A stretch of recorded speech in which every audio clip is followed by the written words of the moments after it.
ভারত নিয়ন্ত্রিত জম্মু কাশ্মীরের পহেলগামে মঙ্গলবারের ভয়াবহ সশস্ত্র হামলায় নিহত হয়েছেন অন্তত ২৬ জন। এরপর থেকে ভারত শাসিত জম্মু কাশ্মীরের বন্দুকধারীদের সঙ্গে তুমুল লড়াই চলছে ভারতীয় সেনাবাহিনীর। এর প্রেক্ষিতে সীমান্ত জুড়েও বেড়েছে উত্তেজনা। মোহাম্মদ সোহাগ বিশ্বাসের রিপোর্ট।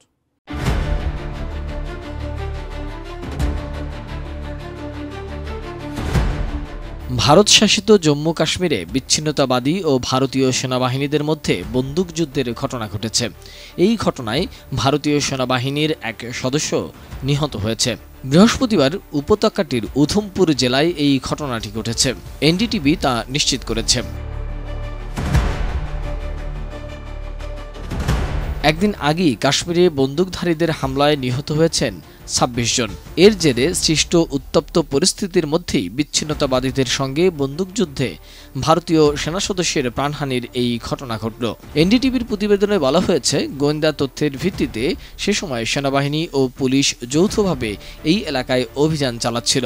অভিযানের সময় দুদু বাসন্তগড় এলাকায় বিচ্ছিন্নতাবাদীদের সঙ্গে বন্দুকযুদ্ধ চলে।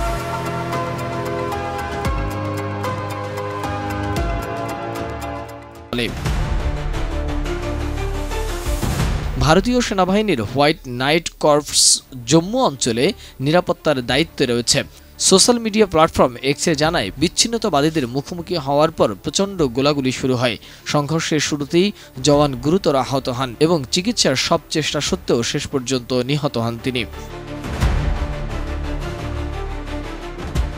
ভারতীয় সেনাবাহিনীর পক্ষ থেকে জানানো হয়েছে, এখনও সেখানে অভিযান চলছে এবং পুরো এলাকা ঘিরে তল্লাশির অভিযান চলছে। তবে মঙ্গলবারের সন্ত্রাসী হামলায় নিহতদের মধ্যে এক নৌবাহিনীর অফিসার, এক বিমান বাহিনীর কর্মী এবং এক গোয়েন্দা ব্যুরোর কর্মকর্তাও ছিলেন।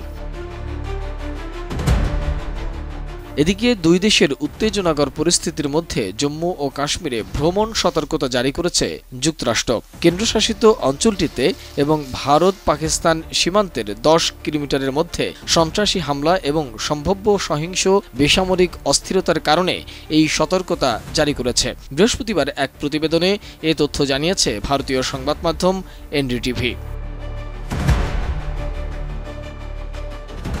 মোহাম্মদ সোহাগ বিশ্বাস, ডেস্ক রিপোর্ট, এটিএন নিউজ।